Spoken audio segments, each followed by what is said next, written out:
Hello friends, welcome to Shruti's food lab. ഇന്ന് ഞാൻ വന്നിട്ടുള്ളത് വളരെ ടേസ്റ്റി ആയിട്ട് ഉണ്ടാക്കാൻ പറ്റുന്ന നല്ല സോഫ്റ്റ് ആയിട്ടുള്ള ഒരുപാട് ലെയേഴ്സ് ഉള്ള കേരള പൊറോട്ടയുടെ റെസിപ്പി ആയിട്ടാണ്. അപ്പോൾ റെസിപ്പിയിലേക്ക് പോകുന്നതിന് മുമ്പായിട്ട് നമ്മുടെ ഈ ചാനൽ ആദ്യമായിട്ട് കാണുന്നവരുണ്ടെങ്കിൽ സബ്സ്ക്രൈബ് ചെയ്യാൻ മറക്കരുത്. സൈഡിലുള്ള ബെൽ ബട്ടൺ കൂടി എനേബിൾ ചെയ്താൽ നമ്മുടെ ലേറ്റസ്റ്റ് ഇടുന്ന വീഡിയോസിൻ്റെ എല്ലാം നോട്ടിഫിക്കേഷൻസ് നിങ്ങളുടെ ഫോണിൽ ലഭിക്കുന്നതായിരിക്കും. പൊറോട്ട ഉണ്ടാക്കാൻ വേണ്ടിയിട്ട് ഞാനിവിടെ 5 കപ്പ് മൈദയാണ് എടുത്തിട്ടുള്ളത്. അപ്പോൾ ഈ 5 കപ്പ് മൈദ കൊണ്ട് നമുക്ക് ഏകദേശം ഒരു 10 മുതൽ 12 വരെ പൊറോട്ട ഉണ്ടാക്കാൻ പറ്റും. പൊറോട്ട നമ്മൾ ചുട്ടെടുക്കുമ്പോൾ ഒരു ഗോൾഡൻ കളർ വരാൻ വേണ്ടിയിട്ടാണ് നമ്മൾ പഞ്ചസാര ഇതിലേക്ക് ചേർത്ത് കൊടുക്കുന്നത്. അപ്പോൾ ഒരു 2.5 ടേബിൾ സ്പൂൺ പഞ്ചസാര ചേർത്ത് കൊടുക്കാം. കുറച്ച് ഉപ്പും കൂടി ചേർത്ത് കൊടുക്കുന്നുണ്ട്. ഞാനിപ്പോൾ ഒരു 1/2 ടീസ്പൂൺ അളവിൽ ഉപ്പ് ചേർത്തിട്ടുണ്ട്. ഇതെല്ലാം കൂടി നമുക്ക് നന്നായിട്ടൊന്ന് മിക്സ് ചെയ്തെടുക്കാം. മിക്സ് ചെയ്തെടുത്ത് കഴിഞ്ഞ് ഇതിലേക്ക് നമുക്ക് ഇളം ചൂടുള്ള വെള്ളം ഒഴിച്ച് നന്നായിട്ടൊന്ന് കുഴച്ചെടുക്കാം. അപ്പോൾ വെള്ളം നമ്മൾ കുറച്ചായിട്ട് വേണം ഒഴിച്ചെടുക്കാൻ, എല്ലാം കൂടി ഒരുമിച്ച് ഒഴിച്ചു കൊടുക്കരുത്. അതുപോലെ നിങ്ങൾ യൂസ് ചെയ്യുന്ന മൈദ അനുസരിച്ച് വെള്ളത്തിൻ്റെ അളവിൽ വ്യത്യാസം വന്നേക്കാം. എനിക്കിപ്പോൾ ഏകദേശം ഒരു 2.5 കപ്പ് വെള്ളം വേണ്ടി വന്നിട്ടുണ്ട്.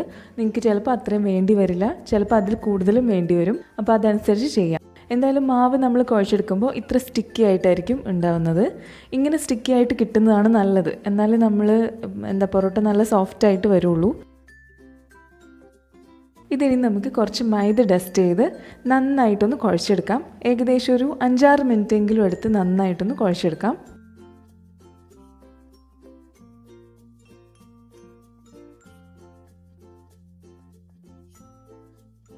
മാവ് ഞാനിപ്പോൾ നന്നായിട്ട് കുഴച്ചെടുത്തിട്ടുണ്ട്. ഇനി ഇതിലേക്ക് 2 ടേബിൾ സ്പൂൺ അളവിൽ ബട്ടറാണ് ചേർത്ത് കൊടുക്കുന്നത്. ഞാനിവിടെ അൺസോൾട്ടഡ് ബട്ടറാണ് യൂസ് ചെയ്തിരിക്കുന്നത്.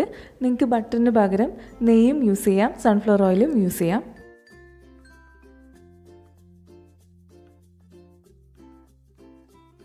മാവ് ഇപ്പോൾ വീണ്ടും നന്നായിട്ട് കുഴച്ചെടുത്തിട്ടുണ്ട്. ഇതിനി നമുക്കൊരു ബൗളിലേക്ക് മാറ്റി വയ്ക്കാം. അപ്പോൾ ബൗളിൽ കുറച്ച് എണ്ണ വെച്ചിട്ടൊന്ന് ബ്രഷ് ചെയ്ത് കൊടുക്കാം. ഞാനിപ്പോൾ കുറച്ച് ബട്ടർ യൂസ് ചെയ്തിട്ടാണ് ബ്രഷ് ചെയ്യുന്നത്. ഇതിലേക്ക് നമ്മൾ മാവ് ഇറക്കി വയ്ക്കാം.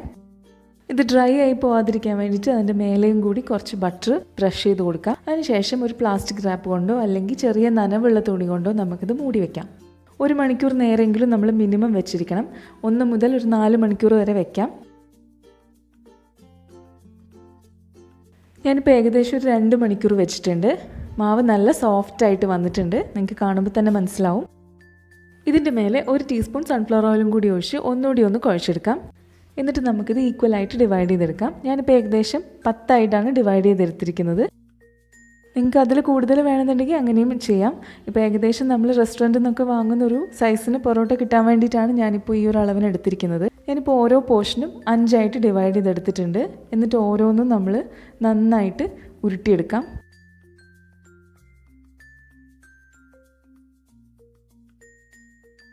ഇതേപോലെ ഉരുളകളാക്കി വെക്കാം. ബാക്കിയിരിക്കുന്ന കൂടി നമുക്ക് ഇതേപോലെ തന്നെ ചെയ്തെടുക്കാം.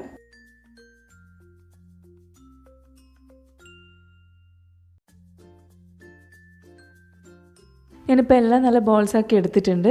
നനവുള്ള തുണിയോ അല്ലെങ്കിൽ ഒരു സ്റ്റീൽ പാത്രത്തിൻ്റെ അടപ്പോ യൂസ് ചെയ്ത് നമുക്കിത് 20 മിനിറ്റ് അടച്ചു വയ്ക്കാം. 20 മിനിറ്റിന് ശേഷം ഇത് ഒന്നുകൂടി നന്നായിട്ട് സോഫ്റ്റായി വന്നിട്ടുണ്ട്. ഇതിന് നമ്മൾ ഓരോന്നും ഒന്നുകൂടെ ഒന്ന് ഉരുട്ടിയിട്ട് നന്നായിട്ടൊന്ന് പരത്തിയെടുക്കാൻ പോവാണ്. എണ്ണ ആവശ്യമുണ്ടെങ്കിൽ ബ്രഷ് ചെയ്ത് കൊടുക്കുക. എന്നിട്ട് കൈ കൊണ്ട് തന്നെ നന്നായിട്ട് ഇങ്ങനെ ഒന്ന് പരത്തിയെടുക്കുക. ഒരു സ്ക്വയർ ഷേപ്പിലാണ് നമ്മളിത് പരത്തിയെടുക്കുന്നത്. സ്ക്വയർ ഷേപ്പിൽ പരത്തുന്നതുകൊണ്ട് നമ്മൾ കട്ട് ചെയ്തെടുക്കുമ്പോൾ കുറച്ചുകൂടി എല്ലാ സൈഡ്സും ഈക്വലായിട്ട് കിട്ടും. അതിന് വേണ്ടിയിട്ടാണ് അങ്ങനെ ചെയ്യുന്നത്. 1.5 ഇഞ്ച് സൈസിൽ നമുക്കിത് കട്ട് ചെയ്ത് കൊടുക്കാം. എന്നിട്ടൊരു കത്തിയോ അല്ലെങ്കിൽ ഒരു സ്ക്രാപ്പറോ യൂസ് ചെയ്ത് സെൻറ്ററിലേക്ക് 2 സൈഡ്സും കൊണ്ടുവരാം. കത്തിയാണ് നിങ്ങൾ യൂസ് ചെയ്യുന്നതെങ്കിൽ അത് മുറിഞ്ഞു പോകാതെ ശ്രദ്ധിക്കണം.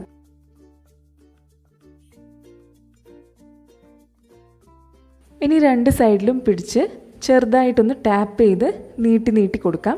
അപ്പം ഇങ്ങനെ ചെയ്യുമ്പോഴും ഇത് മുറിഞ്ഞു പോകരുത്, ശ്രദ്ധിച്ച് വേണം ഇങ്ങനെ ചെയ്യാൻ വേണ്ടിയിട്ട്. എന്നിട്ട് നമുക്ക് കയ്യിൽ വെച്ച് ഇങ്ങനെ ഒന്ന് ചുറ്റിച്ചെടുക്കാം.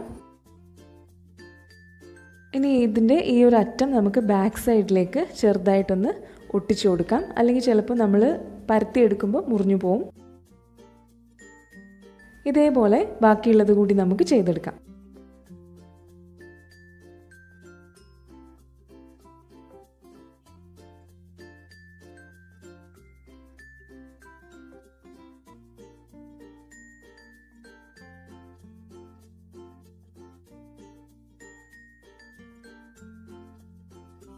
ഇപ്പം ഞാൻ എല്ലാം ഇങ്ങനെ ചുറ്റിച്ചെടുത്തിട്ടുണ്ട്.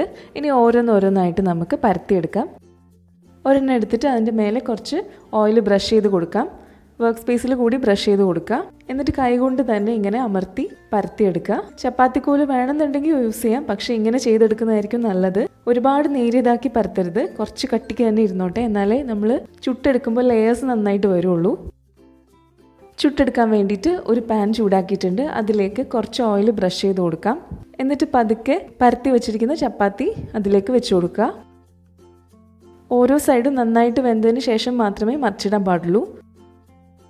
ഇനി ഇതിൻ്റെ മേലെ കുറച്ച് ഓയിലും കൂടി ബ്രഷ് ചെയ്തിട്ട് നമുക്കിത് മറിച്ചിടാം. ഇങ്ങനൊരു ഗോൾഡ് കളർ കിട്ടുന്ന വരെ നമുക്കിത് തിരിച്ച് മറിച്ചു വിടാം. ഇപ്പം നമ്മുടെ ഈ ഒരു പൊറോട്ട റെഡി ആയിട്ടുണ്ട്. ഇതേപോലെ ബാക്കിയിരിക്കുന്ന കൂടി നമുക്ക് ചുട്ടെടുക്കാം. ചുട്ടെടുത്ത ശേഷം ഒരു കാസറോളിൽ തന്നെ ഇട്ട് വയ്ക്കുക. അതാകുമ്പോൾ നമ്മൾ ഇത് അടിച്ചെടുക്കുമ്പോൾ ചൂടായിട്ട് തന്നെ ഇരിക്കും. ഞാനിപ്പോൾ ഇതെല്ലാം ചുട്ടെടുത്തിട്ടുണ്ട്. 5 എണ്ണം വീതം വെച്ച് നമുക്കിതൊന്ന് അടിച്ചെടുക്കാം. അപ്പം ഇതിൻ്റെ ലെയേഴ്സൊക്കെ നന്നായിട്ട് കാണാൻ വേണ്ടിയിട്ടാണ് ഇങ്ങനെ ചെയ്തെടുക്കുന്നത്. ഇപ്പോൾ കണ്ടില്ലേ, നമ്മുടെ ലെയേഴ്സ് എല്ലാം നന്നായിട്ട് വന്നിട്ടുണ്ട്. അങ്ങനെ വളരെ ടേസ്റ്റി ആയിട്ടുള്ള ഒരുപാട് ലെയേഴ്സ് ഉള്ള നമ്മുടെ കേരള പൊറോട്ട റെഡി ആയിട്ടുണ്ട്. എല്ലാവരും ഇത് വീട്ടിലൊന്ന് ട്രൈ ചെയ്ത് നോക്കുക, അഭിപ്രായങ്ങൾ പറയുക. അപ്പോൾ ഇന്നത്തെ റെസിപ്പി എല്ലാവർക്കും ഇഷ്ടമായെന്ന് വിശ്വസിക്കുന്നു. ഇനി മറ്റൊരു റെസിപ്പി ആയിട്ട് നമുക്ക് പിന്നീട് കാണാം.